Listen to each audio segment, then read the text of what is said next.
Prazer recebê-los na Cinemateca Brasileira, uma casa do Brasil, uma casa para todos nós. Há 3 semanas eu assumi a Cinemateca, na direção, e já uma das primeiras reuniões que eu tive foi exatamente com o pessoal do hospital, para manter o convênio. Vamos manter o convênio, vocês são bem-vindos e vamos continuar com essa parceria. Isso já foi acertado. Quanto ao que o senhor disse, realmente a Cinemateca Brasileira espera que vocês possam cada vez mais frequentar esses jardins que são públicos, que são nossos, que são da comunidade, que vocês possam frequentar e que vocês possam também, a partir de janeiro, agendar visitas para conhecer aquilo que é o tesouro da Cinemateca, que está lá no fundo.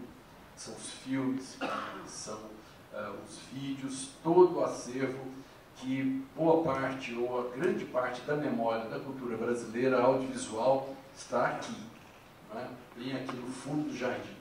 E aqui nós temos as salas, a partir de janeiro, um bom café, a setor de documentação, setor de catalogação, ou seja, disponível para a comunidade e disponível para vocês. Então é um prazer enorme, não vou atrapalhá-los, tem aí um filme pela frente. Eu agradeço a oportunidade e visitem a Cinemateca, frequentem a Cinemateca, que ela é uma Cinemateca de todos, ela é pública. Muito obrigado.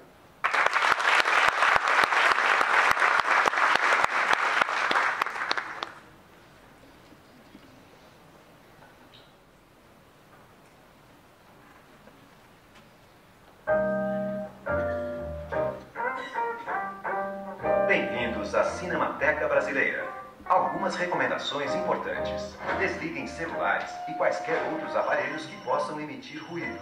Por motivos de segurança, lembramos que é proibido fumar. Bom, então eu tenho a satisfação de chamar à mesa a professora Maria Júlia Kovács. Professora Maria Júlia é psicóloga, professora e pesquisadora, livre-docente do Instituto de Psicologia da Universidade de São Paulo, onde coordena o Laboratório de Estudos sobre a Morte. Seus estudos estão voltados a temas como morte, luto, bioética, formação de profissionais de saúde e educação. Concluiu o livre-docência em 2002 com a tese Educação para a Morte, Desafio na Formação de Profissionais de Saúde e Educação.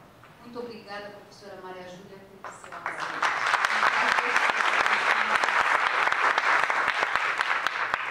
Nosso outro convidado é o professor Giovanni de Sano. Ele é médico, especialista. Está muito baixo? Professor Giovanni de Sarno, convido então para subir ao palco para a nossa mesa. Muito obrigada também por ter aceito o nosso convite, professor. Ele é médico, especialista. Gente, eu estou com um problema sério, que é o seguinte, eu esqueci os meus 2 óculos em casa. E aí, o cara me emprestou dele, mas não deu conta. A Dalma emprestou dela e eu estou tentando. Em pediatria, saúde pública e administração hospitalar. Foi gestor do Hospital Brigadeiro e superintendente do Hospital do Servidor Público Municipal. É consultor do CELAG, Centro de Estudos da Faculdade de Ciências Médicas da Santa Casa de São Paulo e docente do Programa de Pós-Graduação em Administração Hospitalar pela Faculdade de Medicina da Santa Casa de São Paulo. E a mediação é da Dalva Matsumoto. Dalva é médica oncologista e paliativista, coordenadora da assistência domiciliária e da hospedaria de cuidados paliativos do Hospital do Servidor Público Municipal de São Paulo. Ela é diretora clínica do Hospital Pinoyer e diretora do Instituto Dalva, muito obrigada. Vocês sabem o filme? Boa noite a todos. Já suaram os narizes, enxugaram as lágrimas.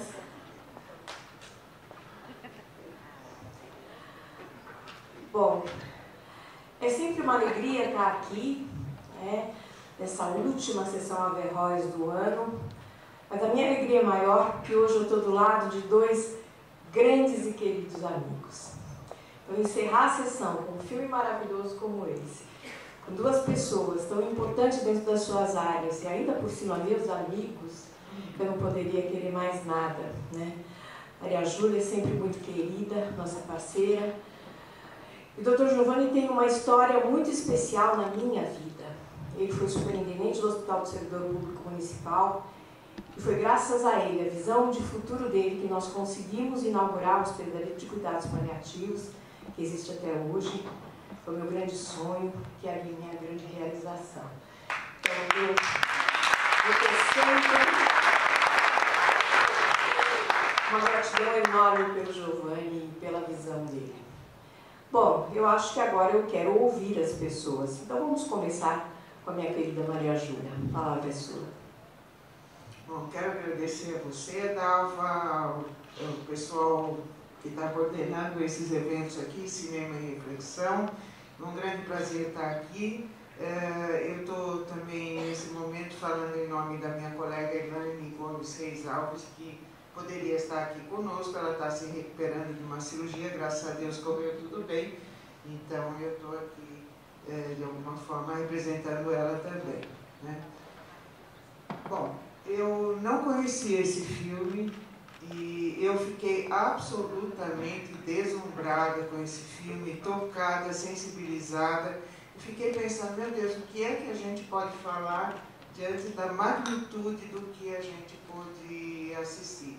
Eu assisti uma vez, né, até para poder conhecer o filme, e hoje assisti novamente, agora em tela grande. E realmente esse filme é um dos filmes mais tocantes que eu assisti, de uma cultura diferente da nossa, né, a cultura oriental, chinesa, e claro que tem pontos comuns que nos tocam e outros que, vamos dizer, a gente tem que aprender tanto com o povo oriental sobre uma profundidade de sentimentos que a gente observa nesse filme. As minhas palavras de longe não vão chegar na magnitude disso que nós assistimos, até porque, vamos dizer, há palavras no filme e tal, mas o que mais toca são realmente as maravilhosas cenas de um amor que vai se construindo, né, que é fantástico, que acontece logo no primeiro momento, né, a intensidade do amor que existe entre essas duas pessoas, o que eles têm que passar na vida. E eu vou me concentrar um pouquinho mais no processo de perda, até por conta do que eu venho estudando, e como que isso pode ser abordado no filme, né? Não sei se vocês repararam, o filme é preto e branco quando fala da perda e colorido quando fala do amor. E é impressionante como depois o preto, o branco e o colorido vão se misturando, né? Então a gente começa a cena, talvez não conseguindo ainda entender a dimensão do que a gente vai ver, mas o filho volta para casa para a morte do pai, né? E ele tem muito temor do que vai acontecer com a mãe por causa do grande amor que existe. O grande protagonista desse filme é o caminho, né? Que é o que justamente denomina o filme, né? Então a gente já tem a primeira cena com ele voltando para casa no caminho que vai acontecer várias vezes durante o filme, preto e branco e colorido.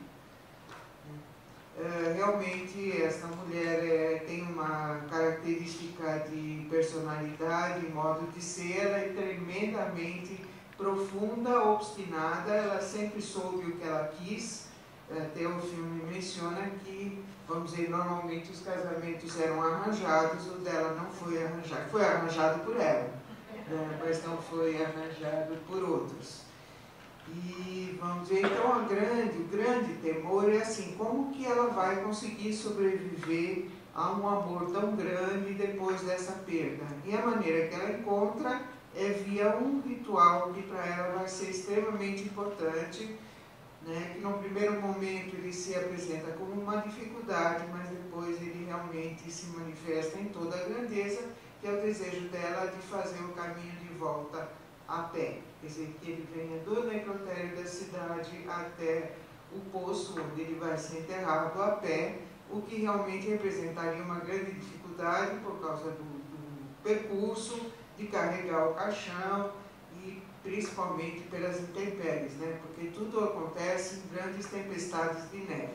Tanto a morte dele como o adoecimento dela, como, enfim, todo o percurso ritual de volta para casa, né? É muito interessante que dentro da obstinação dela a gente vai vendo alguns símbolos que são muito importantes, né? O caminho, que era um ritual tradicional antes da Revolução Cultural do Mao, né? Mao Tse-tung, que era trazer os mortos pelo caminho de casa para que eles não esqueçam o caminho de casa e que se anuncia o tempo todo que é o caminho para casa. Então ela retoma um ritual antigo, o que a gente sabe que nos processos de luto são extremamente importantes. E todo esse processo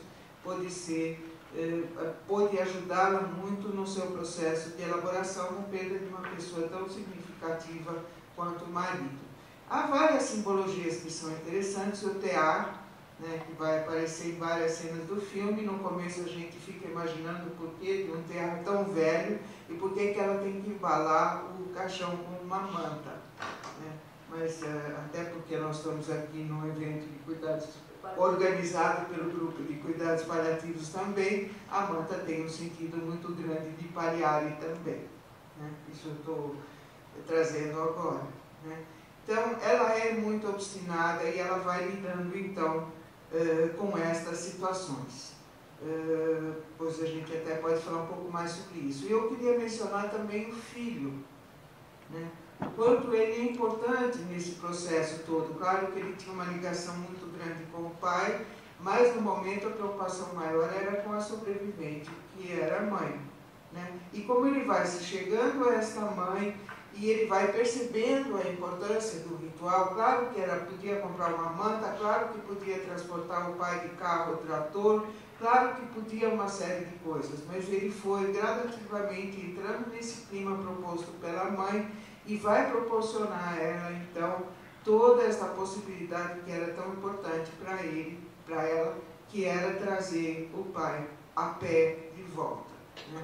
E aí a gente vai vendo como devagarzinho ele vai construindo isso, vai falando com as pessoas e aí nós temos a grandeza do cortejo, em que a gente percebe que figura significativa foi esse pai como professor, para vários alunos, o que para nós como professores é sempre alguma coisa que toca, que a gente sonha, imagina que seja assim, talvez nem sempre vai ser, mas nesse filme foi, né? Quer dizer, o que poderia ser muito caro, muito complicado, acabou acontecendo de uma maneira muito bela. E se vocês observam durante todo o cortejo, ela se mantém extremamente firme do lado do filho, andando, fazendo este caminho de volta, né? E vocês podem observar também que os participantes do cortejo brigam para segurar o caixão, né? Sempre tem alguém correndo para mais uma vez poder segurar esse caixão e prestar homenagem, né, ao velho professor tão importante na vida deles. Um outro protagonista importante do filme é a voz dele e a voz das crianças recitando as coisas. E ela escolheu um lugar em que, vamos dizer, ele pudesse ouvir a voz das crianças, a questão da escola, que era o poço, que tem também um significado muito importante. Quer dizer, tanto ele ser enterrado no poço velho, perto da escola, quanto ela também, para poder também ter esse contato com a voz e ouvir essas questões. É também uma cena extremamente importante. E eu finalizaria, talvez, essa primeira fala minha, com uma questão muito interessante do que aconteceu com o filho, né? A partir de todo esse processo da morte do pai, mas principalmente nessa possibilidade de conversa com a mãe, né? Em que, vamos dizer, os dois puderam falar, mas principalmente a mãe pôde falar para o filho algumas coisas que seriam extremamente importantes para esse pai, e então ele continua com uma figura forte, que seria uma certa decepção do casal de que o filho for estudar fora para ser professor, mas nunca foi, ou pelo menos nunca foi na escola que era tão importante para eles. E aí, numa cena belíssima, né, em que ele incorpora, de alguma forma, este modo de ser do pai, ele ministra as aulas como ele fazia. Né? Então está cheio de simbologias, né, no sentido de volta na escola, de pegar o livro que foi escrito pelo pai, recitar da mesma maneira como ele fazia. Possivelmente depois de 40 anos, os processos pedagógicos mudam muito. Possivelmente o próximo professor que viria teria uma didática totalmente diversa, mas ele, nessa homenagem ao pai, ele faz da maneira como ele também sabia que o pai fazia, que eram os recitativos, era o livro que ele tinha escrito, era a tabuada, eram alguns ditos que falavam sobre a importância da vida, de ter objetivo, de ter um diário, de respeitar os mais velhos, enfim, algumas coisas que são muito importantes na tradição oriental. Então, eu queria dizer, eu tenho, claro, outras coisas para comentar, mas eu gostaria também que, depois de ouvir o meu colega e a gente ter tempo para debate, eu acho que a escolha do filme foi primorosa, né, no sentido de poder dizer, sim, a morte é uma situação difícil que nós passaremos, a separação pode ser um elemento bastante doloroso durante o processo, mas também a gente pode ver nesse filme o quanto que a perda e a morte puderam trazer questões tão importantes para os dois protagonistas do filme, quer dizer, principalmente para os dois protagonistas sobreviventes, né, a mãe e o filho, tanto no sentido da homenagem em relação à pessoa que foi perdida, e também quanto à relação do crescimento destas duas pessoas através desse processo da perda. Então, eu só quero agradecer porque esse filme me trouxe sentimentos muito profundos que eu acho que as palavras dificilmente conseguem contemplar. Obrigada. Como foi bonito a ver a transformação desse filho, né, que vem de uma forma muito prática, objetiva e querendo resolver as coisas a seu modo, e de como ele foi absorvendo gradativamente à medida que ele começa a relembrar a história desses pais, né, e de ver a importância de algumas coisas na própria vida dele, e parece que ele redescobre a importância desse pai, de quem realmente foi esse pai para essa comunidade através desse processo do ritual do retorno para casa. Bom, Giovanni, agora a palavra é sua. Fique à vontade. Boa noite a todos. Eu queria agradecer o convite e queria propor uma subversão da ordem. Podemos? Eu queria conhecer um pouquinho vocês. Vocês acabaram nos conhecendo quase que integralmente, enfim, um currículo que não precisava ser dito, mas eu queria que o microfone passasse e a gente identificasse as categorias profissionais que estão aqui, para a gente poder ter uma conversa, e não só ouvir. Bom, sou Júlio Thanos, engenheiro de formação, vou procurar ser sintético. Esse filme, além do que foi falado, toda a sua sensibilidade, né, me levou até a buscar a minha biografia desde a infância. Por que eu sou engenheiro? Eu sou de Paraty, eu sempre fui muito curioso pelos fenômenos, né, e a partir dessa curiosidade, o primeiro relógio que eu ganhei, eu desmontei inteirinho, né. Quando criança, não tínhamos luz elétrica e, de repente, se constituía um gerador e eu ficava absolutamente fascinado pela iluminação. Me tornei engenheiro eletricista. Depois disso, me dei conta que o conhecimento da engenharia física, química, vinha da filosofia. Não é? E, a partir daí, eu me interessei pela filosofia e o degrau seguinte foi ler várias coisas, entrar na cultura chinesa, japonesa, e esse filme me pegou muito exatamente pelo aspecto da sensibilidade, do valor atribuído ao idoso, né, do valor atribuído a esse relacionamento familiar, não é? E coisas do tipo, a avó ficou cega de tanto chorar porque perdeu o marido, não é? Mas, para finalizar, eu gostaria de reverenciar a Cinemateca Brasileira. Eu tenho 70 anos de idade, conheço a Cinemateca desde sempre, participei muito das transformações e destruições da história da cidade de São Paulo, não é? E, felizmente, graças ao esforço de todos, nós estamos aqui nesse ambiente maravilhoso. Parabéns.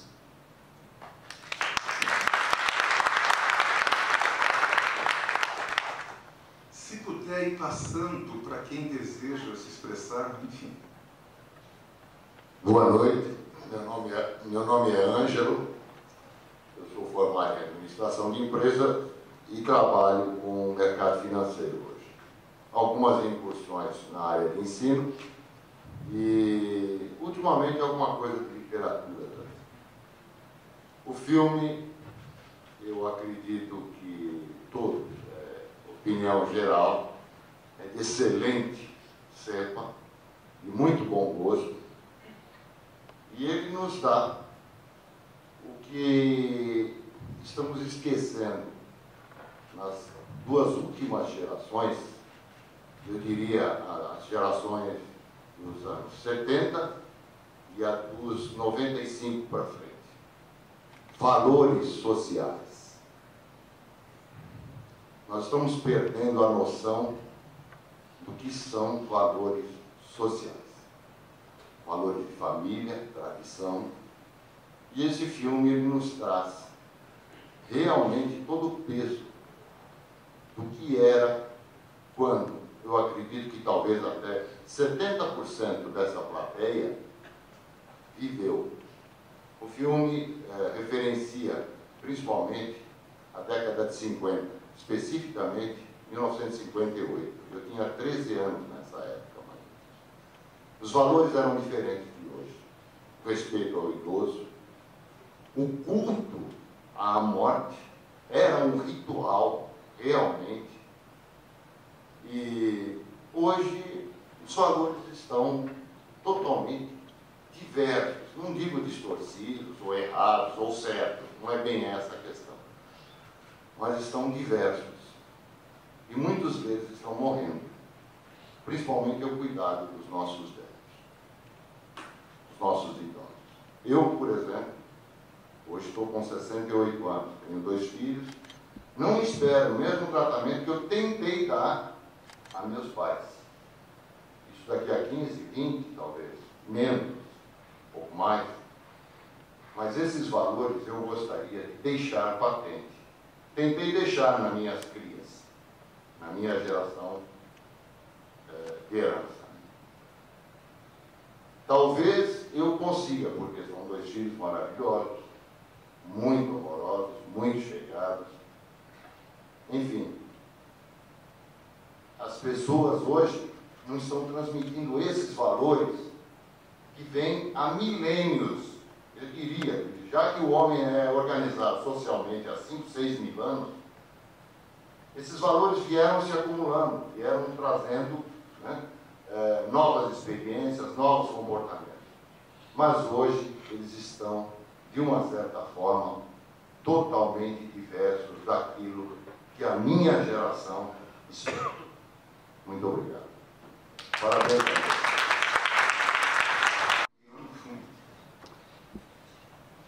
Se habilitem.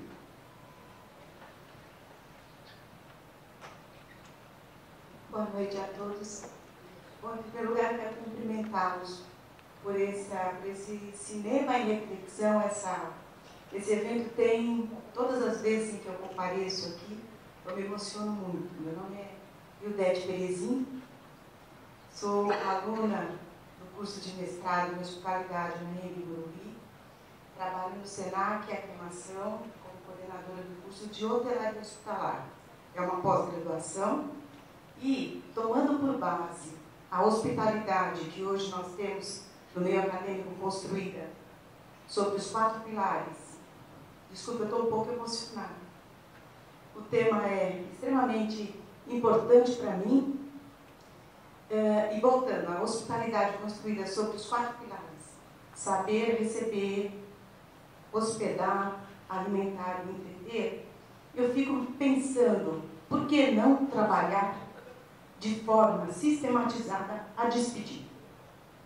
Então, os hospitais estão sendo assistidos ou auxiliados pelos hoteleiros da hotelaria hospitalar, pela formação de profissionais que se propõem a ajudar a assistência. Essa seria a função. E eu fico preocupada com no que vai dar isso. Nós não podemos só pensar no glamour, em ser um agente facilitador dentro de um hospital. Isso é de extrema importância, mas a finitude me parece que é muito pouco trabalhada. Essa finitude que nenhum de nós escapará. E que no momento em que alguém tem que segurar a mão, tem que olhar, tem que ouvir o último suspiro, tem que se preocupar com esse rito de passagem. Quem é essa pessoa com a questão biográfica tão bem colocada pelo Sérgio na abertura? Quem são essas pessoas que vão morrendo, que vão chegando à sua finitude? E essa assistência, como é que ela fica? Ela realmente se faz presente? Ela realmente cumpre um papel? Ela realmente está preparada para interagir naquele cenário? Então, essas questões sempre me incomodaram e hoje, dentro do meu mestrado, desse curso que eu estou fazendo, estou no 1º semestre, eu tenho lido Maria Júlia Kovacs. Muito obrigada pela sua contribuição. Tenho lido Marisa Verdade, Elizabeth Kluber-Ross e tantos outros que agora, se fosse enumerar, eu me perderia. Eu quero dizer que esse filme me tocou profundamente. Ele é de uma grandeza profunda. No momento em que aquela tigela se quebra, você percebe a perda, né? É um momento de perda. Ela precisou ser resgatada de alguma forma. E nós vivenciamos isso no nosso dia a dia. Eu acho que nós precisamos o tempo todo estarmos refletindo e pensando sobre as perdas, sobre o resgate, sobre como reconstruir aquilo que parece que vai e que nós podemos, de alguma forma, retomá-lo de uma forma mais humana, tranquila, preparada. Eu quero agradecer imensamente os senhores, cumprimentá-los, a todos que se organizam para promover essa sessão. Que pena que é a última do ano, mas o ano que vem estaremos aqui. E, professora Maria Júlia, eu queria lhe dizer que o professor Luiz Otávio, com Maria do Rosário, Luiz Otávio Camargo, lhe mandou um abraço, assim como a todos os senhores presentes aqui. Muito obrigada.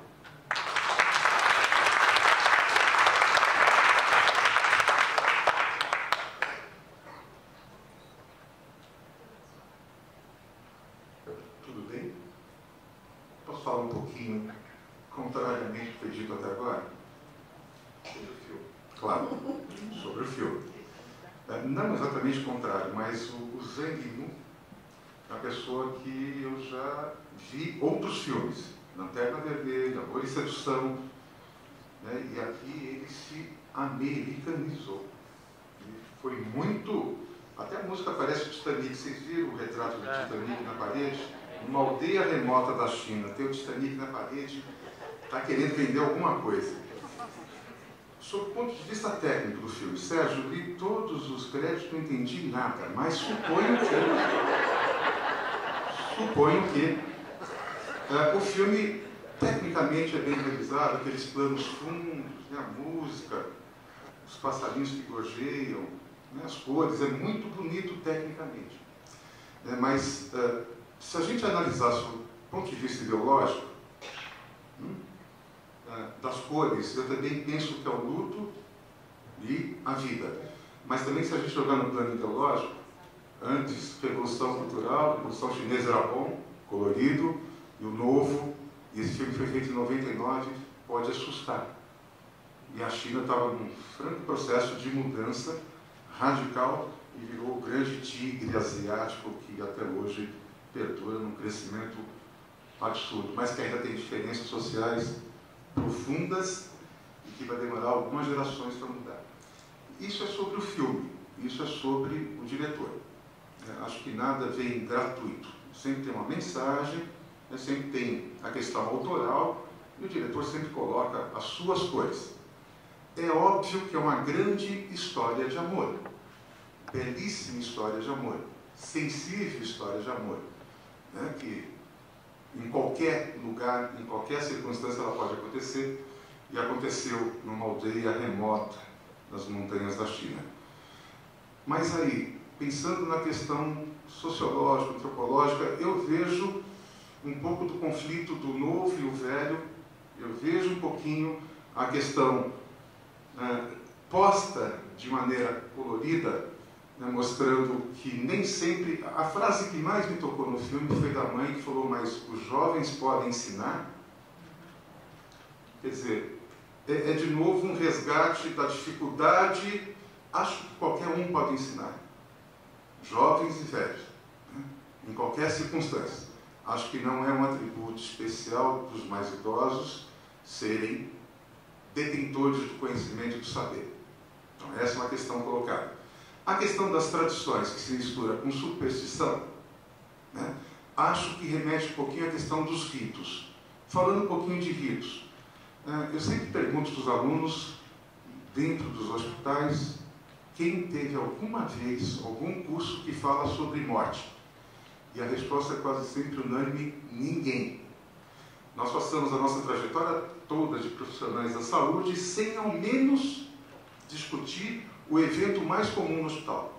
Por incrível que pareça, o evento mais comum no hospital não é nem o nascimento, não é nem o erro de medicação, não é nem a cura milagrosa, e sim é a morte.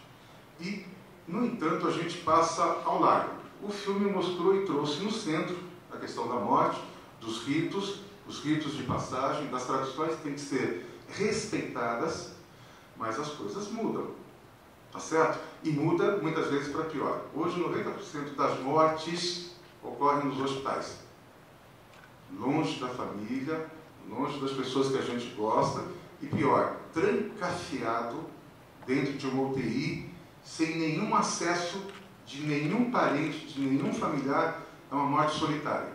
Se a morte é solitária, se nós construirmos uma vida agitada o suficiente para nos largarmos dentro dos hospitais, das UTIs, e deixar por conta dos profissionais de saúde essa última parte da vida que se chama morte, nós devíamos treinar mais este último momento para lidarmos melhor com isso. A poesia do filme, óbvio, mostra, né, toda a consternação, todo o envolvimento da família, da comunidade, mas ainda acho que tem um fundo ideológico nisso muito marcante no filme. Me pegou um pouquinho esse lado ainda da cultura chinesa se ocidentalizando, né? A própria artista, para vocês não sabem, ela faz um monte de filmes, o próprio diretor, de artes marciais, né? Vive, enfim, ela está sendo lançada para o mundo, é muito bonita a fotografia, o tema é muito empolgante, mas o filme me atraiu tecnicamente por esse lado. Falando um pouquinho das questões que eu acho que são mais pertinentes em relação ao filme, é muito comum todo mundo ter um tributo a pagar para quem vai. E a gente acha que depois que morreu, perdeu sua oportunidade. E o filme resgata muito isso, de você ainda continuar mantendo o tributo, o pagamento da dívida, mesmo com o outro. Aí remete a uma espiritualidade, remete a um envolvimento que acho que é tocante no filme. Acho que isso é tocante. Mas, de novo, a condução do filme, né, mostra né, uma tentativa de aproximar um pouquinho essas duas culturas, do passado e do presente, e mais, do Oriente com o Ocidente. Acho que tem uma conotação ideológica bastante clara do filme. Não que eu não tenha gostado, mas eu acho que é um filme, tem que ser revisto. Eu hoje estava vendo pela terceira vez, ainda sem entender os créditos, mas entendendo melhor algumas passagens e refletindo em cima de algumas passagens. Fui até os meus alfarrábicos e recuperei uma frase do Bob Marley. Acho que nada melhor para se contrapor ao Zhang Nu do que o Bob Marley. Esse não é tão profundo quanto. Eu vi muito vento, muita neve, né? Eu queria alguma coisa que falasse exatamente o que o Bob Marley falou por mim. Os ventos que às vezes tiram algo que nós amamos são os mesmos que nos trazem algo que aprendemos a amar. Por isso, não devemos chorar pelo que nos foi tirado, e sim aprender a amar o que nos foi dado, pois tudo aquilo que é realmente nosso nunca se vai para sempre. Acho que é melhor resumo do resumo do resumo. Bob Marley conseguiu, numa estrofe de uma canção, traduzir exatamente o sentimento. Acho que a morte é um pedaço da vida que leva o outro, mas não leva tudo, porque se nós amamos, permanece. E isso, essa grande história de amor é contada, acho, com essa faceta, com esse apelo do amor que perpassa, que fica e que permanece. Né? E, de novo, nós tratamos um pouquinho a morte supersticiosamente, intensamente supersticioso, em todos os momentos, quer no nosso convívio social, quer na nossa profissão, no nosso dia a dia. Ainda continuamos encarando isso como algo que não deve ser falado. Antes era o câncer. Lembra quando o câncer não podia falar a palavra câncer? Ele tem aquilo, ele tem aquela doença. Você queria saber que caramba de doença é essa que a pessoa tem, que todo mundo fica omitindo. E parece que a morte também é uma derrota dentro dos hospitais. Né? As pessoas encaram como uma derrota. A gente precisa discutir mais isso. É um momento que a gente tem que se preparar, inevitavelmente. Acho que o caminho da casa para casa é o caminho que a gente vai todo mundo voltar. Alguns com muita superstição como o filme, outros com menos superstição, mas é o caminho de retorno ao pó da onde viemos. Acho que esse é o sentido de refletir muito bem em cima disso e nos prepararmos para isso. Acho que o melhor jeito de se preparar para isso é vivendo um grande amor, por exemplo. É isso que o filme tentou, enfim, me mostrar, e é assim que eu vejo o filme.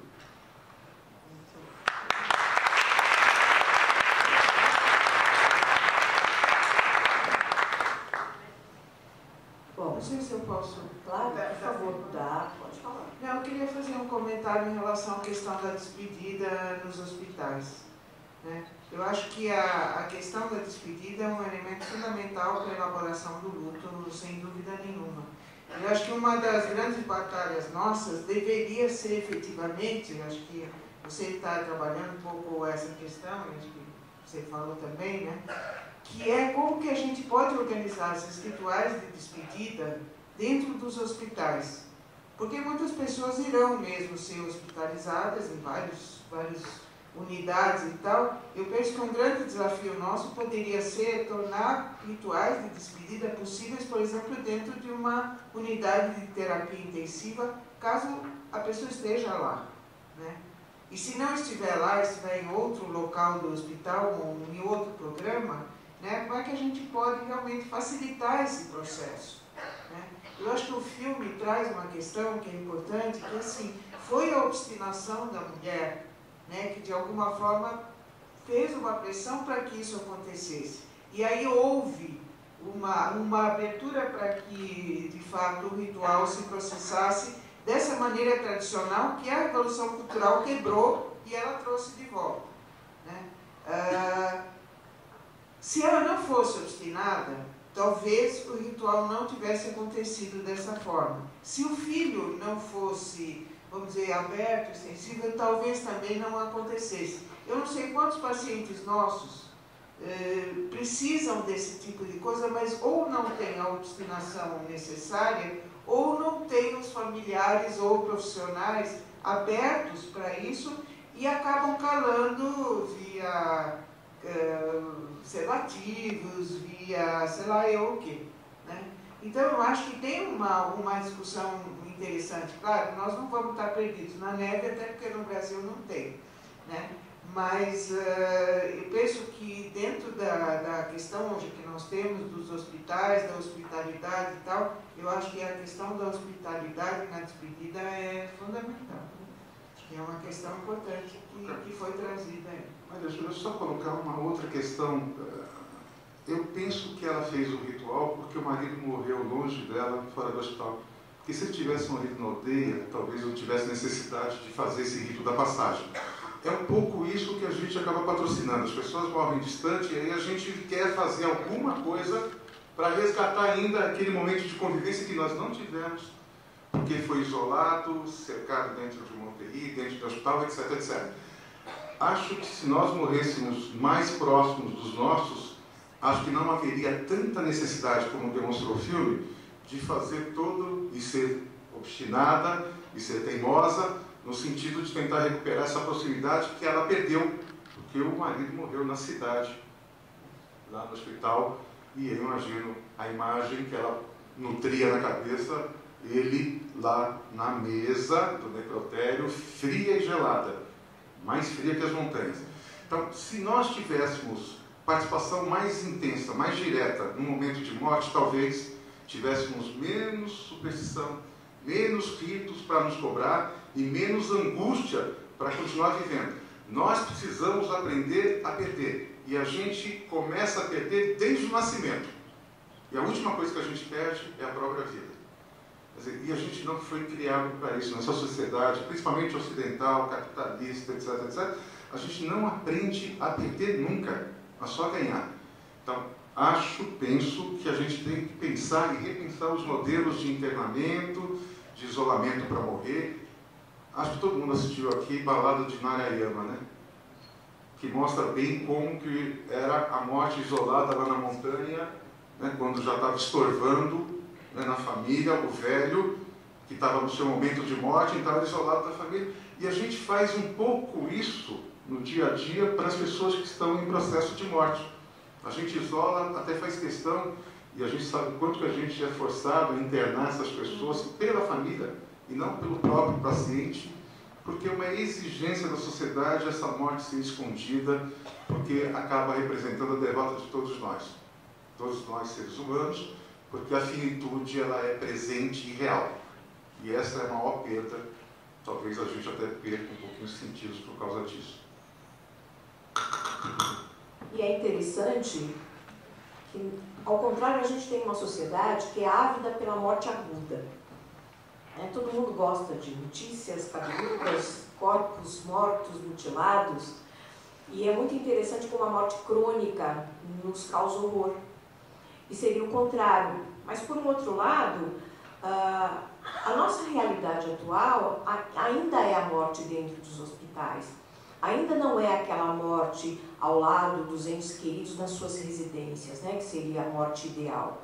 Eu acho que a gente caminha para um modelo intermediário, mas de qualquer maneira, pensar numa hotelaria que pense nisso é fundamental. Em cuidado paliativo, a gente fala que a gente deve cuidar do paciente desde o diagnóstico até a morte e cuidar da família depois da morte no período do luto.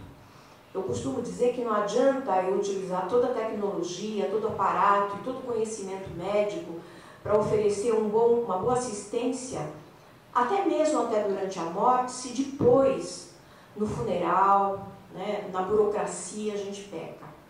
Se um funcionário que vai entregar uma declaração de óbito é grosseiro, ele pode destruir tudo aquilo que a minha equipe de cuidados paliativos fez.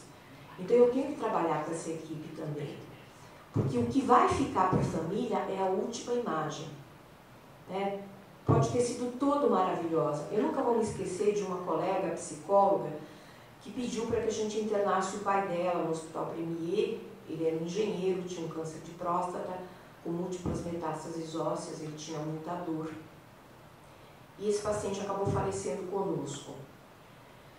E terminados os rituais, no dia seguinte ao enterro, os filhos voltaram ao hospital com um vaso de flores e um cartão. E ela disse o seguinte: mesmo que vocês não tivessem sido perfeitos no contato com a família, no cuidado ao meu pai, no carinho, mas só uma coisa ficou gravada para sempre na minha memória, foi quando auxiliar de enfermagem preparava o corpo do meu pai. Na hora que nós trouxemos a prótese para colocar, porque meu pai era muito vaidoso, elas já estavam preparando o corpo, eu entreguei a prótese para elas, eram 2 auxiliares de enfermagem, elas pediram licença e nós saímos do quarto. Passado alguns minutos, uma delas saiu, eu achei que tinha terminado e eu entrei. Quando eu entrei, eu vi que elas tinham acabado de preparar o meu pai, vestir o meu pai, e essa auxiliar de enfermagem estava ao lado dele dizendo: seu Paulo, com licença, eu vou colocar a sua prótese. Isso foi a cereja do bolo, ela disse. E ela falou que isso é a imagem que ela vai guardar para sempre da excelência de qualidade na assistência. Então, é importante sim que você esteja preocupado com essa hotelaria que a gente vai dar. Porque normalmente nos hospitais, quando se morre, a gente quer tirar logo o corpo, mandar para o necrotério, porque aquele quarto está sendo esperado por outra pessoa. E muitas vezes é nesse momento da pressa que a gente peca, que a gente comete aquele deslize, e muitas vezes é essa imagem que essa família vai levar. Não que eles vão esquecer de todo o cuidado, mas eu acho que isso é uma coisa que a gente tem que prestar atenção também. Cuidado paliativo também é isso, você está certa. Eu queria ouvir mais pessoas.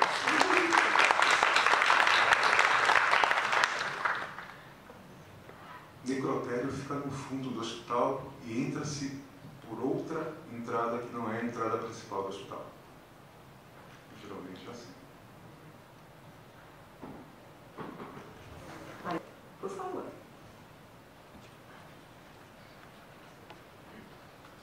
Bom, não tem. Eu não tinha visto o filme também, não sabia dos créditos que estavam enchendo. Eu sempre vejo os créditos também, Sérgio. Não desafia mais para ter que estudar chinês, já tentando. É o curso de línguas, depois do inglês mais concorrido do Brasil hoje.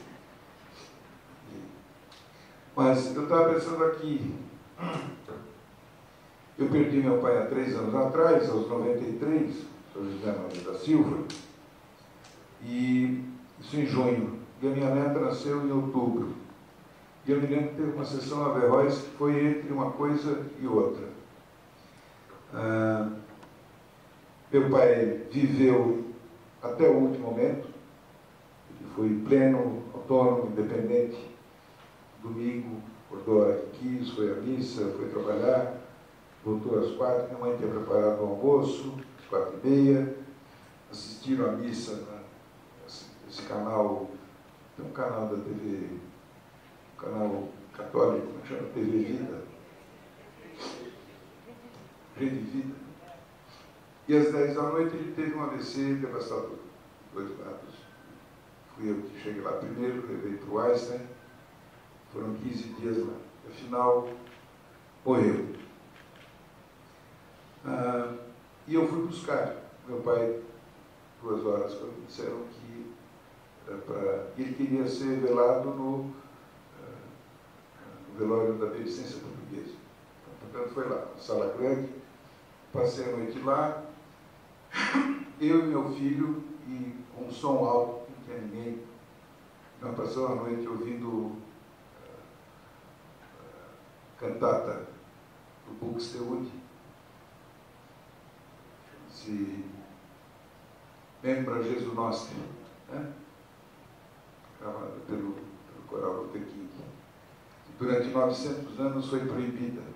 E o texto era um texto considerado humano demais. A Igreja Católica proibiu. Era São Bernardo que fez o texto, que falava das chagas de Cristo. Bom, e quando eu cheguei sozinho, ali eu vim atrás do carro funerária da prefeitura, chegamos ali, só eu, meu pai e o cara que dirigia o carro funerário. E esse cara me aborda, dizendo que estava se aposentando depois de 30 anos na funerária, soube que ele tinha 8 casas de aluguel, tinha mais uns 4 ou 5 táxis, etc, etc. E esse cara me abordou ali, exigindo R$500 para preparar o meu pai. Você vai querer que ele fique bonito, não é isso? Então, é isso que eu cobro. E esse cara exigiu em dinheiro na hora, eu nem sei como é que eu tinha esse dinheiro. Eu me dirijo a quem? Qual é a ouvidoria da funerária? Qual é o recurso? Numa hora como essa, que eu estava absolutamente... Não é que eu estava fragilizado, era uma coisa absolutamente assimétrica. Eu, meu pai, madrugada, e ele tem que ser preparado para no dia seguinte. Atravessamos a noite, eu e meu filho, ouvindo.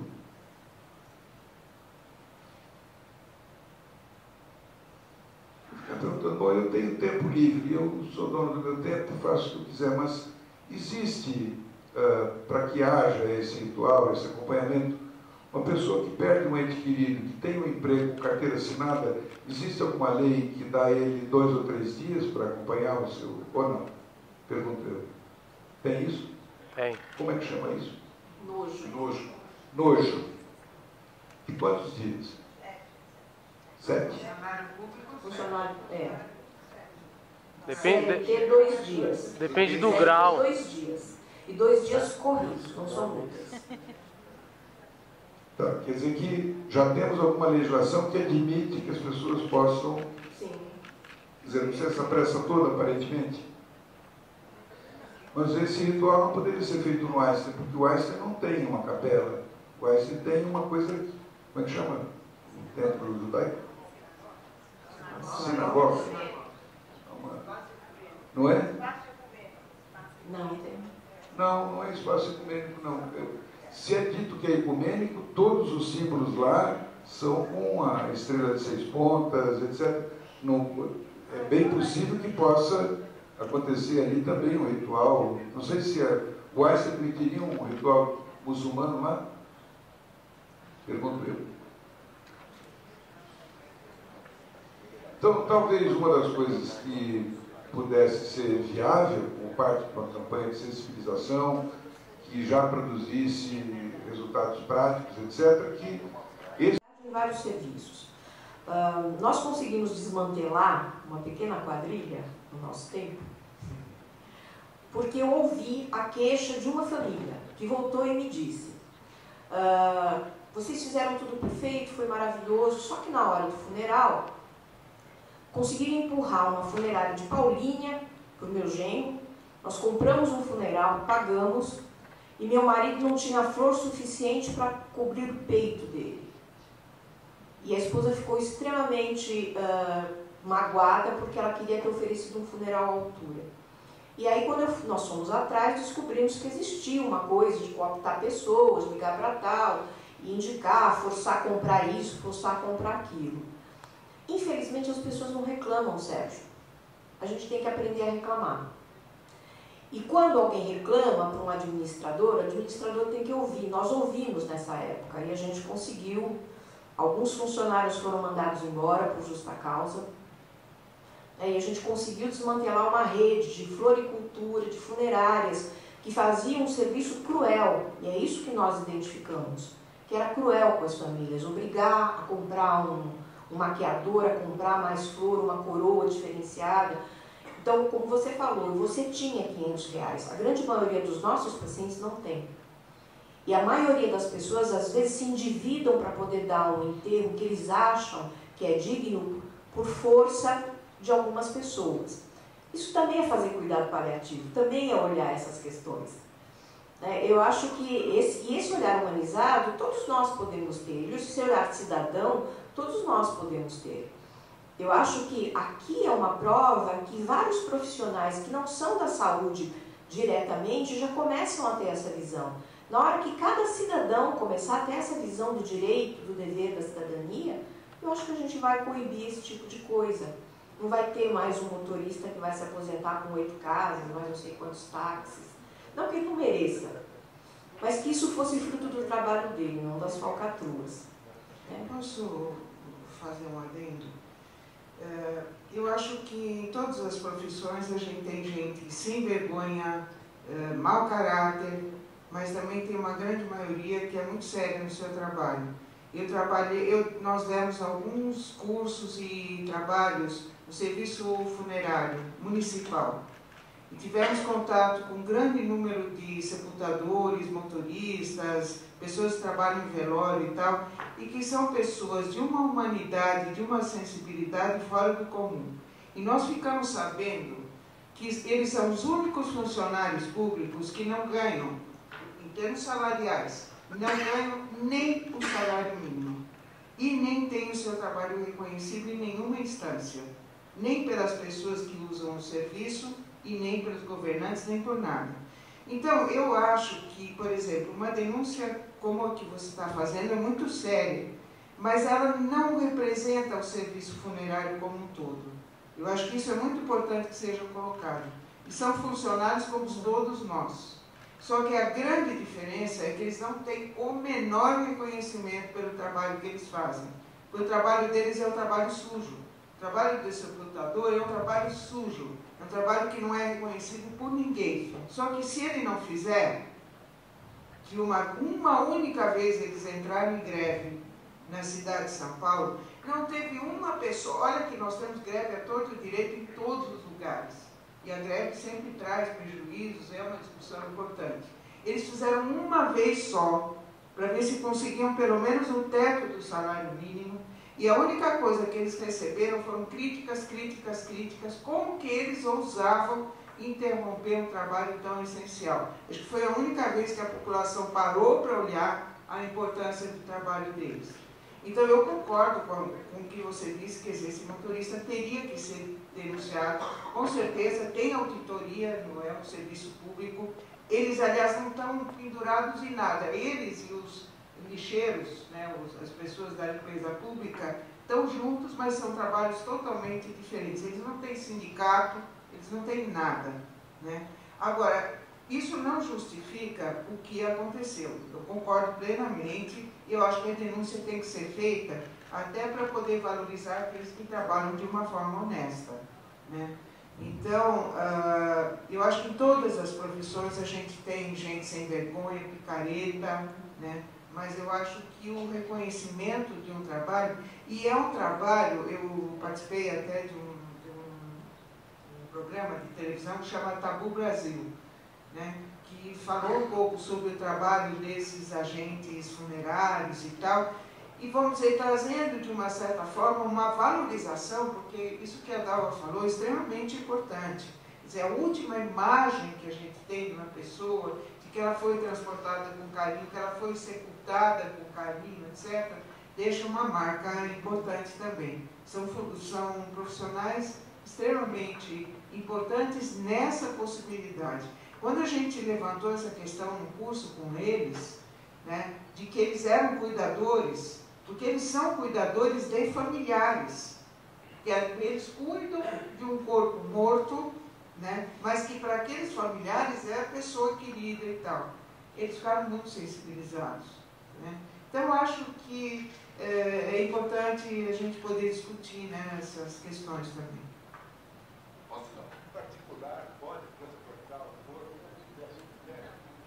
Não. A lei sobre isso? A gente não pode transportar corpo. Só se for para fora de São Paulo. Aí isso é de fora, é de São Paulo. Particular, você quer dizer, serviço funerário particular ou uma pessoa física? Não. Não pode. A não ser que ele tenha morrido no meio do caminho. Mas você não pode tirar um corpo de casa e levar para qualquer outro local. Para o hospital, ou seja lá para onde for. É proibido. Só o carro funerário pode transportar um corpo. Nem ambulância também. Porque às vezes as pessoas falam, chamei o SAMU chegou e não quis. Não é que eles não quiserem, eles não podem transportar. O único carro que pode transportar um corpo já, um morto, é o carro funerário.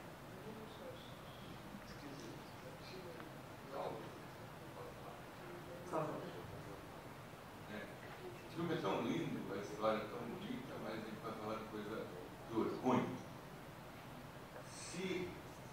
capacidade dentro dos hospitais de São Paulo. As UTIs tratam de casos que não têm cura, que não têm salvação, quebram todos eles. Nenhum sobrevive. Os hospitais estão cada vez mais instalando leitos de UTI para poder faturar e poder sustentar todo um sistema hospitalar perdulário, gastador, inútil, principalmente para a população velha. O velho está alimentando a economia da rede hospitalar com situações que não tem jeito. Então, esse é um lado péssimo da história. Fora o sofrimento, fora a iatrogenia, fora a repetição de coisas desnecessárias. O trabalho do Ricardo é fantástico, ele tinha que publicar esse trabalho. A quantidade de exames que foram pedidos, não só a quantidade, a qualidade dos exames que foram pedidos. Algumas coisas que foram dosadas ali só teria significado e importância se aquele sujeito fosse viver mais 30 anos. Por exemplo, dosar colesterol na véspera da morte. Certo? Por quê? Porque a máquina do hospital não pode ficar parada. Se ela ficar parada é assento de avião voando vazio. Bom, então perverso, cruel. A origem da UTI são os campos de batalha do Vietnã, onde aqueles jovens eram mortos e no Jornal das 8 da noite nos Estados Unidos passavam aqueles aviões com aquele saco preto entrando lá dentro. O que eles fizeram? Montaram aviões montados não por médicos, fisiologistas, farmacologistas, capazes de manter um corpo vivo, até chegar no Havaí, e aí a morte não era mais em campo de batalha. Então a ordem era, se a cabeça não está separada do corpo, está vivo. Morte militar. E isso continua assim. Só que mesmo esse preceito cruel é desrespeitado. E na medida que um idoso entrou, estava jantando em casa, teve um brutal derrame, pai do Sérgio. Metade do cérebro destruído. O médico sabe disso na primeira meia hora. Essa cabeça está separada do corpo. Ela não voltará a isso. Mas, no entanto, ela vai ser tratada junto com o que restou do corpo. E assim vai. Na estratégia de saúde da família, que atende não sei quantos milhões de pessoas, a morte não faz parte de nenhum manual. Não tem nada de morte lá. Nenhum desses médicos, nem os cubanos acho que sabem lidar com essa história. Seria até perguntar para eles, por isso que eu queria fazer aquela discussão com eles, com o Davi Rubio. Saber como é que eles lidam com isso dentro da comunidade. Países como o Canadá já tem uma lógica um pouco melhor. Eles têm extensões territoriais tão grandes quanto as nossas. Os cuidados paliativos são feitos lá no meio do gelo, inacessível. Né? Então, a ausência de qualquer informação sobre... Não tem atestado de óbito na rede base. Se você quiser um atestado de óbito, está no hospital. A morte virou um evento hospitalar técnico objetivamente, não tem conversa, legalmente. Né? E eu já contei aqui, já tive a oportunidade de participar ainda mesmo. Ali no Cambuci, a Norma, minha companheira médica, de manhãzinha, chamada por uma senhora de 82 anos da área de cobertura dela, trabalha no PSF, chama para ver o filho, que é um paralítico cerebral de 62 anos. Geralmente essas pessoas morrem antes. Ela chega e a velhinha instrui todo o processo de tratamento que ela quer dar para o filho, igualzinho essa aí, do filho. Ela diz, minha filha, ele está tão quietinho, tão parado, você não quer ver o que ele tem? Óbvio. E a Norma e as enfermeiras, auxiliares de enfermagem, os atendentes, dizendo, ele morreu. Minha filha, eu tenho que levar ele para o ML, vou cortar ele lá. Se não for assim, quem vai dar o atestado? Ela estava cantando. Ela vai até o Cruz Azul, a enfermagem, e traz um atestado emprestado do Cruz Azul e faz a declaração. E a velha insiste, mas ele está todo torto. Quando a funerária chegar, vão querer quebrar ele. Nós não podemos fazer nada. Podemos sim. Pega o lençol e faz uma mortalha e imobiliza. Nesse momento ela vai, puxa o cobertor e cobre. Então ela está dominando o processo que ela lidou durante quantos anos ela cuidou disso? Ela é viúva desde os 30. Né? Quando ela faz isso, ela fala, eu preciso perguntar mais uma coisa. Agora ele está aí morto.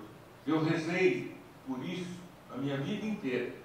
Mas também, minha filha, como seria se fosse eu o morto e ele aí? Quem ia cuidar dele? Isso é pecado? Confissão? Claro que não. Não é pecado. Mais uma coisinha. Eu preciso ir ao cemitério? Eu não quero ver, colocar ele embaixo da terra. Eu quero ver ele assim, eu estou vendo agora. Pode? Pode. A senhora tem todo o direito disso. Resultado, essa senhora está viva, isso já aconteceu há 2 ou 3 anos, recebe a equipe todo final de tarde, convida para um chá com bolacha, e teve um luto absolutamente tranquilo. Né?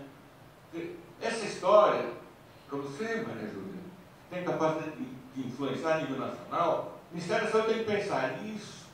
Isso tem que ser incluído no processo de humanização da saúde como um fato corrente. Só assim a gente consegue esvaziar o UTI. Não vai querer fazer convencer o dono do hospital, quem quer que seja, fechar o UTI, porque não vai fechar.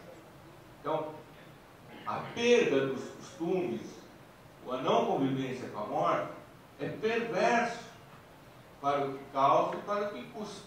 Porque esse dinheiro podia ser gasto até para melhorar o atendimento de cuidados paliativos, onde um velho abandonado com câncer pode ficar sem que alguém lhe dê uma única injeção de morfina.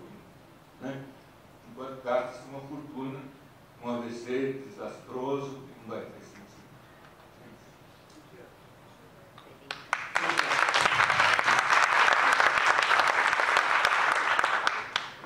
Mais alguma pessoa? Eu só queria registrar o seguinte. O senhor mencionou questão hospitalar ligada ao UTI. Eu queria colocar o seguinte. Milton Yuki, Rádio CBN, acaba de publicar um texto meu, hoje, no blog, e que, sinteticamente, eu coloco o seguinte. Médica dermatologista recomendou que eu fizesse uma ultrassonografia do abdômen. Me dirigi ao Einstein, fiz um raio-x e uma ultrassonografia. O laudo diz o seguinte, problemas do fígado, e recomenda eu fazer uma tomografia, abdômen total. Foi fazer a tomografia. Laudo da tomografia do Einstein. Acentuado enfisema pulmonar. A médica dermatologista sugeriu que eu fosse um especialista, um pneumologista. Me dirigi a um pneumologista do Einstein.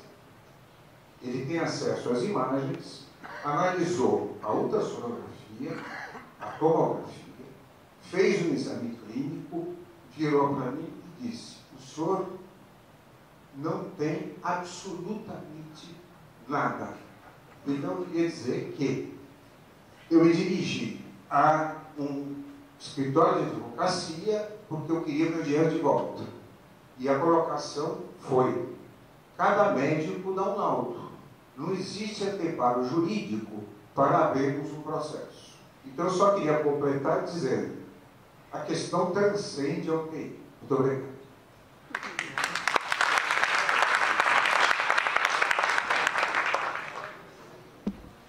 Fazer uma observação aqui quanto a Dalva deve lembrar, já deve ter contado essa história para alguns de vocês, que quando a gente montou a hospedaria de cuidados especiais lá no Hospital do Servidor, era para fazer com que o último pedaço da vida da morte tivesse o mesmo tratamento que hoje a saúde já dá para o começo da vida. Então tem parto humanizado, tem doula, tem parto de cócoras, tem, enfim, uma série de cuidados que se toma para o nascimento e nenhum cuidado para a morte, para o final da vida. E aí veio nessa esteira. continua ainda muito preconceito a respeito até dos jornalistas, onde está o Sérgio aí, jornalistas, né, que a manchete da Folha foi: o Hospital Servidor abre a casa da morte. Foi esse diagnóstico que foi dado pela Folha de São Paulo para dizer da inauguração do serviço.